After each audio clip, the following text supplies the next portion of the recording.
Landing in the Game of Thrones universe is an actual real city. All those sweeping shots along the water with the red and orange terracotta roofs is Dubrovnik, Croatia. And over the weekend, this Twitter user, Kenny Middleton, spotted this basketball court right in the heart of King's Landing, sparking a conversation about the Game of Thrones basketball starting five.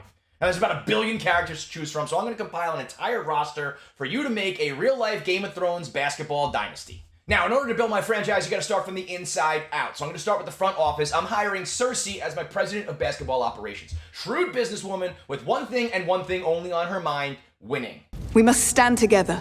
My head coach is Tyrion. He drinks and he knows things. Got a creative approach to defeating the competition. He proved that at Blackwater Bay. He'd be on some revolutionary D'Antoni shit, figuring out a new way to win the game, while having a little bit of Jeff Van Gundy in him, ready to go to war for his guys. Now, as for the players on the court, the most obvious route people are going to go here is size. People are immediately thinking about the giants north of the wall. Wenweg Wonderdun from the Wildlings, or you got Duncan the Tall from the Kingsguard. But this isn't 1992, okay? We're not running post-ups with our back to the basket. These guys would get circles run around them in 2024. Granted, all of this is occurring before and after the conquest, so maybe they would be playing James Naismith peach basket-style hoops, but I'm going to assume we're playing modern ball here, which means we need versatility. We're going to need point forwards, we're going to need shooters, and we're going to hammer the pick and roll. So off the top of my head, I envision the Viper and the Mountain running a sick two-man game. Think about Kobe and Shaq, but ramped up to 1 billion. Oberyn's Martell game literally earned him the name Red Viper. He is the Black Mamba of the realm.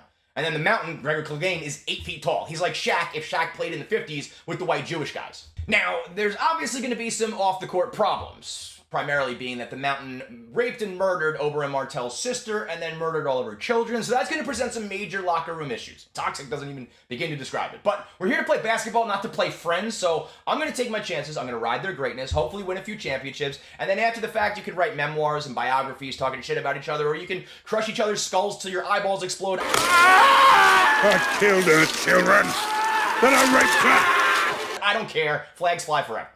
I'm going to surround them with the support they need. Other players that have that killer mentality. Kingslayer Jaime Lannister comes to mind, although some people call him Jalen Lannister because he has no left. Dario is probably the most athletic of the Dothraki, although he's a little Dr. Jekyll, Mr. Hyde. You never know which version of him you're going to get. But I'm going to need a true point guard to run this team, so I'm going with Arya Stark. Quick, light on her feet, make smart tactical decisions.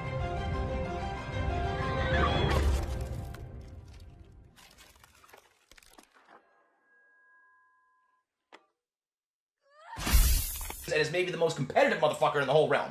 You know that Michael Jordan, and I took that personally meme? Arya Stark holds grudges that even Mike would respect. I can't sleep until I say the names. The names of every fucking person in Westeros. Only the ones I'm going to kill. Now, in today's game, you're going to need someone like Isaiah Hartenstein or Mitchell Robinson. Shout out to Leon Rose and the Knicks. We're talking an athletic big who's willing to play defense and clean the boards, make the hustle plays, hoop with heart. And there's obviously a perfect pick to fill this role. I think we're all thinking about the same person, so let's say it on the count of 3. 1, 2, 3. Brienne of Tarth. A huge bitch with a great motor. And I realized I was the ugliest girl alive. A great lumbering beast. A loyal teammate, she's solely focused on winning. She's been doubted her whole life, but with her skill and her size, she's going to be a perfect complementary big. Now, it's 2024, so you need shooters. We're going to fill out the starting five with a sniper. I'm talking an automatic trigger. Small white boy, sneaky athletic, deceptively quick. Picture all the white guys from Duke. JJ Redick being, the king of the Duke whites. I know you're not going to like this pick, but I'm telling you, Joffrey Baratheon is a bucket.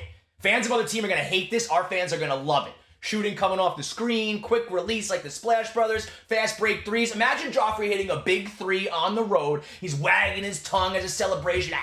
Telling the crowd to be quiet. Ice cold, baby. Now, the first man off the bench and the 6th man of the year is going to be Jaqen H'ghar, the Manu Ginobili of the realm. He's a 4-2 guard with handles. He will snatch your soul. He will break your ankles. He will Euro step on your ass. He gives the Viper a breather when he needs it. Probably gives you like 17 points, 8 assists. How about Daemon Targaryen from House of the Dragon? He's a playoff-tested veteran. He's got postseason experience at Dragonstone, although he does have some off-the-court issues. He wants to be the team leader, but he doesn't really have the necessary traits. Flat-out athlete, though. He's going to make up for his emotional outburst with his athleticism. Now, every team needs a junkyard dog and enforcer. I'm signing Bronn as a free agent mercenary who's going to set the tone at practice and on the court when things get chippy. Pay him and play him. Now, Yara Greyjoy is going to be my WNBA crossover. They've got next. Let's be honest, that bitch is a bully in the paint. She's probably got more Angel Reese in her than she does Caitlin Clark or Sabrina Ionescu, but she will eat your shit for lunch down low.